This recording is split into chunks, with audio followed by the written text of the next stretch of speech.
नमस्कार मित्रांनो, इफ्को आपल्यासाठी एक ॲडव्हर्टाइजमेंट घेऊन आलेली ॲग्रिकल्चर ग्रॅज्युएट ट्रेनी AGT त्याला आपण म्हणतो ती ॲडव्हर्टाइज काल आलेली याच्यामध्ये नेमकी काय काय गोष्टी आहेत या सगळ्या गोष्टी डिटेलमध्ये आपण पाहणार आहोत.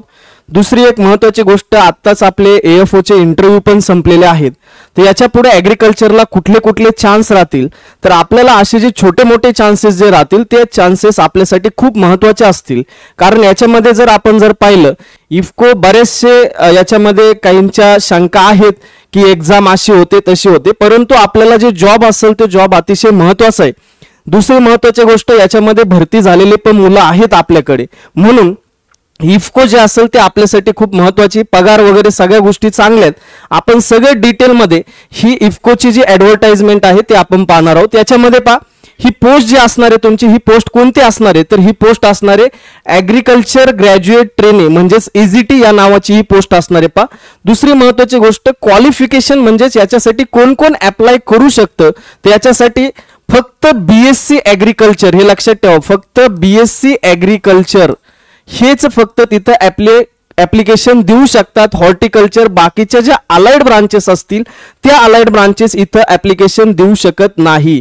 ते सुद्धा 4 वर्ष रेग्युलर टायमिंग मध्येच तुमची जी डिग्री असेल, 4 वर्षाचा जो कोर्स आहे BSc ॲग्रिकल्चर, तो 4 वर्षाचा कोर्स तुमचा तिथं चालणार आहे. बाकीच्या अलाइड ज्या ब्रांचेस असेल त्यांना इथं फॉर्म भरता येणार नाहीये. दुसरी एक त्यांनी अट घातलेली आहे ती म्हणजे काय, जनरल आणि किंवा OBC या कॅटेगरीचे जर एखादा कॅन्डिडेट असेल तर त्या कॅन्डिडेटला मिनिमम किती मार्क पाहिजेत BSc ॲग्रिकल्चरला, तर 60% तिथं असले पाहिजेत. किती पर्सेंटेज? 60%. आणि जर समजा तो कॅन्डिडेट SC किंवा ST चा जर असेल तर त्या कॅन्डिडेटला मिनिमम 55% असले पाहिजेत, 55%. तर ह्या गोष्टी आपल्याला अटी आहेत तिथं. दुसरी महत्त्वाची गोष्ट, सगळेच BSc ॲग्रिकल्चर ग्रॅज्युएट याला ॲप्लिकेशन देऊ शकतात का, तर नाही. 2022 मध्ये तुमचं ग्रॅज्युएशन कंप्लीट असायला हवं, 2022 किंवा त्याच्या पुढं. 2022च्या पाठीमागचे कुठलाही BSc ॲग्रिकल्चर ग्रॅज्युएट याला ॲप्लिकेशन देऊ शकत नाही, हे लक्षात ठेवा. 2022च्या पुढचे इथं ॲप्लिकेशन देऊ शकतात, हे लक्षात ठेवा.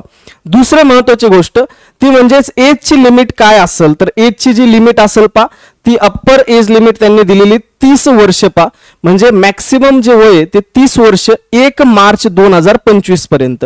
म्हणजे आजच्या डेट पर्यंत 1 मार्च 2025 पर्यंत तुमचं वय 30 वर्षापर्यंत मॅक्सिमम असलं पाहिजे जनरल कॅटेगरीसाठी. आणि त्याच्यानंतर जर तुम्ही जर OBC कॅटेगरीमध्ये असताल तर त्याला 3 वर्षाचं रिलॅक्सेशन आहे, म्हणजेच तुमचं ओपन साठी 30 आणि त्याच्यानंतर 33 जे असेल ते OBC साठी असेल आणि जे 5 वर्ष म्हणजे 35 वर्ष वय SC आणि ST या कॅटेगरीसाठी इथं रिलॅक्सेशन 5 वर्षाचं असणार आहे. त्याच्यानंतर लोकेशन कुठं असेल, जॉब जर तुम्हाला लागला तर हा जॉबचं लोकेशन कुठं असेल, तर ऑल ओव्हर इंडिया जिथं जिथं त्यांचे प्लांट असतील, जिथं जिथं त्यांचे ऑफिसेस असतील तिथं तुम्हाला जॉब करावं लागेल. हे पण त्यांनी दिलेलं आहे की फक्त महाराष्ट्रासाठी हा जॉब नसेल किंवा कोणत्याही पर्टिक्युलर स्टेटसाठी हा जॉब नसेल, तर सगळं जो जॉब असेल ते ऑल ओव्हर इंडियासाठी जॉब असणार आहे. त्याच्या पुढे गेल्यानंतर अजून त्यांनी एक महत्त्वाची तिथं गोष्ट दिलेली, ती नॉलेज ऑफ ए लँग्वेज. म्हणजे ज्या स्टेटमधून तुम्ही आहेत शक्यतो तुम्हाला तुमचं स्टेट भेटण्याचे चान्सेस जास्त असेल, कारण त्यांनी सरळ मेन्शन केलेलं आहे ज्या स्टेटमधून ते बिलॉंग करत असेल, ॲप्लिकेशन देत असेल, त्या स्टेटची निदान लँग्वेज तरी माहीत असली पाहिजे. लँग्वेज माहीत असली पाहिजे ती म्हणजे जर महाराष्ट्राचं जर असेल तर त्याला मराठी ही लिहिता वाचता आली पाहिजे, ह्या सगळ्या गोष्टी तिथं जमल्या पाहिजे. आणि दुसरी महत्त्वाची गोष्ट त्यांनी एक दिलेली आहे ते म्हणजेच हिंदीचं नॉलेज असणं डिझायरेबल आहे. हिंदी तुम्हाला आली पाहिजे, म्हणजे ज्या स्टेटमध्ये तुम्ही बिलॉंग करतात त्या स्टेटची लँग्वेज तुम्हाला लिहिता वाचता आली पाहिजे. दुसरं, हिंदीचं नॉलेज तुम्हाला असलं पाहिजे. ऑल ओव्हर इंडिया पोस्टिंग आहे, परंतु तुम्हाला मॅक्सिमम चान्सेस राहतील तुमचं स्टेट भेटण्याचं, कारण त्यांनी तिथं दिलेलं आहे रीडिंग, रायटिंग आणि स्पीकिंग हे तुम्हाला आलं पाहिजे तुमच्या पर्टिक्युलर स्टेटच्या लँग्वेजचं. त्याच्यानंतर इथं ट्रेनिंग पिरियड असणार आहे का, जर तुम्ही जॉबला लागले तर ट्रेनिंग पिरियड असणार आहे का, तर ट्रेनिंग पिरियड सुद्धा असणार आहे. 1 वर्षाचा ट्रेनिंग पिरियड आहे 1 वर्ष. त्याच्यानंतर कॉम्पेन्सेशन काय आहे का, तर इथं जे काही तुमचं कम्पेन्सेशन असेल म्हणजे जे पगार असेल ते पगार किती असेल आपल्याला, ह्या पण गोष्टी महत्वाच्या आहेत आपल्यासाठी, कारण सगळेजण त्याच्यासाठी सगळ्या गोष्टी करतायत. तर याच्यामध्ये पहा जी काही ट्रेनिंग असेल तुम्हाला त्यांच्या रूल्सनुसार ऑर्गनायझेशनच्या तुम्हाला स्टायपंड तिथं दिला जाईल 33,300 रुपये पर मंथ. 33,300 पगार कमी नाही. 33,300 पर मंथ एवढा पगार तुम्हाला असणार आहे ट्रेनिंगच्या कालावधीमध्ये. त्याच्यानंतर ज्यावेळेस तुमची 1 वर्षाची ट्रेनिंग तिथं कंप्लीट होईल त्यावेळेस तुम्हाला तो पगार बेसिक पेमेंट जे असेल ते 37,000 रुपये तिथं पेमेंट असणार आहे पर मंथ. 37,000 पर मंथ एवढं बेसिक पेमेंट असेल. तुमचा पगार जवळपास एक 65-70 हजाराच्या आसपास तुमचा पगार तिथं जाईल 1 वर्षाच्या नंतर. ज्यावेळेस तुमची 1 वर्षाची ट्रेनिंग कंप्लीट होईल त्याच्यानंतर तुम्हाला 70 हजाराच्या आसपास पगार तिथं जाऊ शकतो. त्याच्यात अलाउन्सेस वगैरे सुद्धा ऍड होतील. पुढे गेल्यानंतर हे झालं पगाराच्या बाबतीत. त्याच्यानंतर बॉन्ड आहे का, तर बॉन्ड आहे. तर बॉन्ड कसं आहे, तर इथं पहा जो बॉन्ड असेल तो 3 वर्षासाठी असेल. मिनिमम 3 वर्ष after successfully completion of A training, म्हणजे ट्रेनिंगचा 1 वर्ष धरला जाणार नाहीये. ट्रेनिंगच्या नंतर 3 वर्षासाठी हा बॉन्ड असणार हे लक्षात ठेवा. तो बॉन्ड किती रुपयाचा असणार आहे, तर तो बॉन्ड असणार आहे जर तुम्ही तिथं जर तिथं जर समजा तुम्ही जनरल कॅटेगरी आणि ओबीसी कॅटेगरी या 2 कॅटेगरी मधले जर तुम्ही जर असताल तर तुमच्यासाठी 80,000चा बॉन्ड असेल. 80,000चा बॉन्ड असेल. आणि जर समजा तुम्ही SC ST कॅटेगरी मधले जर असताल तर तुमच्यासाठी 20,000चा बॉन्ड असणार आहे. किती हजाराचा, 20,000चा. 3 वर्षाच्या आतमध्ये तुम्ही जर सर्व्हिस जर सोडली, 3 वर्षाच्या आतमध्ये जर तुम्ही सर्व्हिस सोडली तर तुम्हाला एवढे पैसे तिथं भरावे लागतील ट्रेनिंगचा पिरियड सोडून, बरं का. त्याच्यानंतर सिलेक्शन प्रोसिजर कशी असेल, यांचं नेमकी कशा प्रकारे पेपर वगैरे कसं असेल तर त्यांनी तेही गोष्ट दिलेली. तर याच्यासाठी तुम्हाला एक प्री एक्झाम होईल. तुमची एक पहिली प्री होईल. प्री मध्ये तुमचं जे असेल कॉम्प्युटर बेस्ड पेपर असेल. प्री मध्ये तुमचा कॉम्प्युटर बेस्ड पेपर असेल. पहिली प्री असेल, कॉम्प्युटर बेस्ड पेपर असेल. त्याच्यामध्ये ओपन एन्व्हायरमेंट म्हणजे तुम्ही घरी बसल्या पेपर देऊ शकतात. तिथं कुठल्याही प्रकारचं सेंटर वगैरे नसेल, घरी बसून तुम्हाला तो पेपर द्यायचा आहे. हा तुम्ही तुमचे जे काय लॅपटॉप, शक्यतो मागच्या वेळेस ज्या चुका झालेल्या आहेत मुलांच्या, बरेचसे मुलं काय करतात मोबाईलवरती पेपर देतात. मोबाईलवरती पेपर देऊ नका, कारण बरेचसे प्रॉब्लेम्स तिथे येतात. त्याच्यामुळे लॅपटॉपवरती आपल्याला पेपर द्यायचा आहे. तर हे जे असेल तुम्ही ओपन एन्व्हायरमेंट मध्ये पेपर देऊ शकतात, घरी बसून पेपर देऊ शकतात. तुमचं शक्यतो जास्त करून जे इंटरनेट असेल त्याची कनेक्टिव्हिटी चांगली असली पाहिजे. दुसरी महत्वाची गोष्ट लॅपटॉप किंवा कॉम्प्युटर तुम्हाला तिथं वापरायचं आहे. त्याच्यानंतर ज्यावेळेस तुम्ही प्री पास होताल, जी काही ओपन एन्व्हायरमेंट मध्ये पेपर होईल कॉम्प्युटर बेस्ड, तो जर पास झाला तुम्ही मेन्स साठी जाणार आहे. म्हणजे प्री पण असणार आहे, मेन्स पण असणार आहे. मेन्स तुमची जी काही एका सेंटरवरती जे त्यांनी सेंटर दिलेले असतील त्या सेंटरवरती तुमचे पेपर तिथं होईल. प्री तुमची ओपन एन्व्हायरमेंट आणि जे काही तुमची मेन्स असेल ती मेन्स तुमची त्यांनी दिलेल्या सेंटरवरती पार पडेल. त्याच्यामध्ये आपल्या महाराष्ट्रासाठी सेंटर कुठले आहेत, तर महाराष्ट्रासाठी एक नागपूर आहे. त्याच्यानंतर आपल्याला पुणे एक सेंटर दिसतं. आणि त्याच्यानंतर दुसरं जे असेल कलकत्ता, चेन्नई, लखनौ, गुवाहाटी, पटना, रायपूर, सूरत, वाराणसी, चंदीगड, देहराडून, हैदराबाद, विजयवाडा, कोची, जोधपूर, जम्मू, शिमला, भोपाळ, जबलपूर. म्हणजे इथं मुंबई सेंटर नाही. नागपूर आणि पुणे हे 2च सेंटर आहे. या 2 सेंटरवरती तुम्ही तिथं पेपर देऊ शकतात. प्री पास झाले, मेन्सला गेले, मेन्स मध्ये तुम्हाला ह्या 2 सेंटरवरती पेपर द्यायचा आहे. त्याच्यानंतर अजून पुढे मेन्स पास झाले, मेन्स नंतर तुमचं काय असणार आहे, इंटरव्ह्यू असणार आहे. इंटरव्ह्यू असणार आहे. The candidate who will be shortlisted on the basis of their performance of the final online test will be called the personal interview. त्यांचा पर्सनल इंटरव्ह्यू तिथं असणार आहे.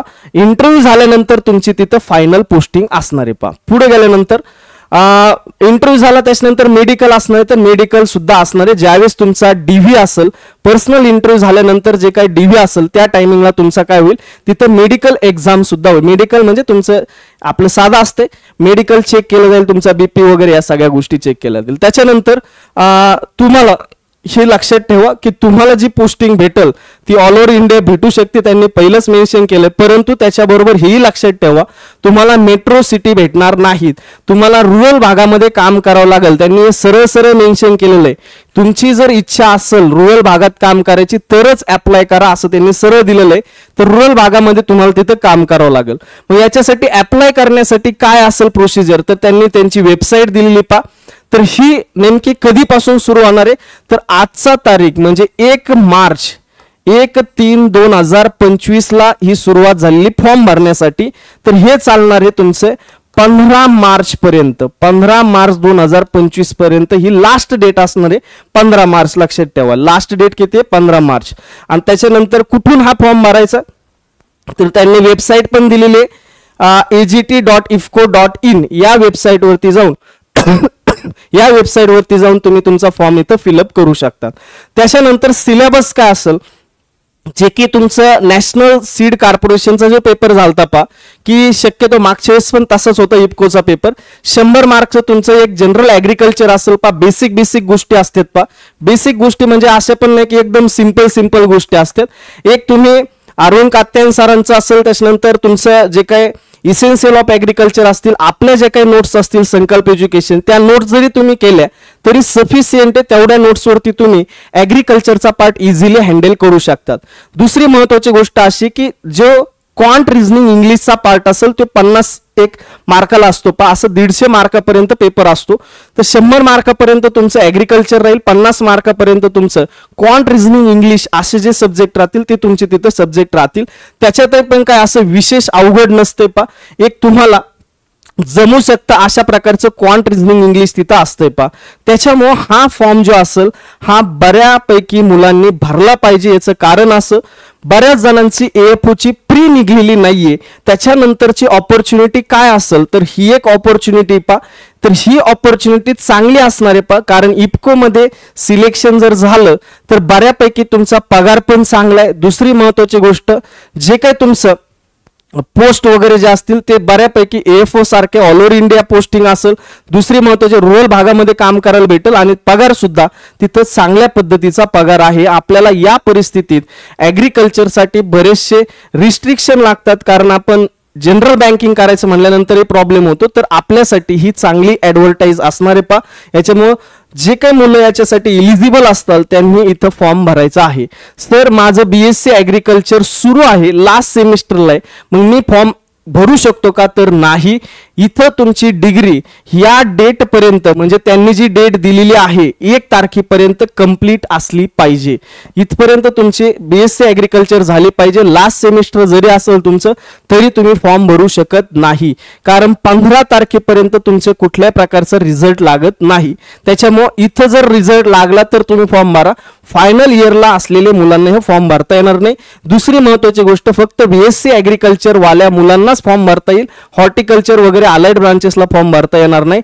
आणि 2022च्या पुढचे मुलांना फॉर्म भरता येईल. 2022च्या पाठीमागे जे पासआउट झालेले मुलं असतील त्यांना हा फॉर्म भरता येणार नाहीये, हे लक्षात ठेवा. तर या सगळ्या गोष्टी तुमच्यापर्यंत पोहोचायच्या होत्या. इफकोची ऍडव्हर्टाईज आली, जास्तीत जास्त मुलांनी इथे ऍप्लिकेशन द्यायचंय पा. ठीक आहे, एवढीच माहिती तुम्हाला या व्हिडिओच्या माध्यमातून तुमच्यापर्यंत पोहोचायची होती. तर इथं आपण थांबूया. धन्यवाद, थँक्यू.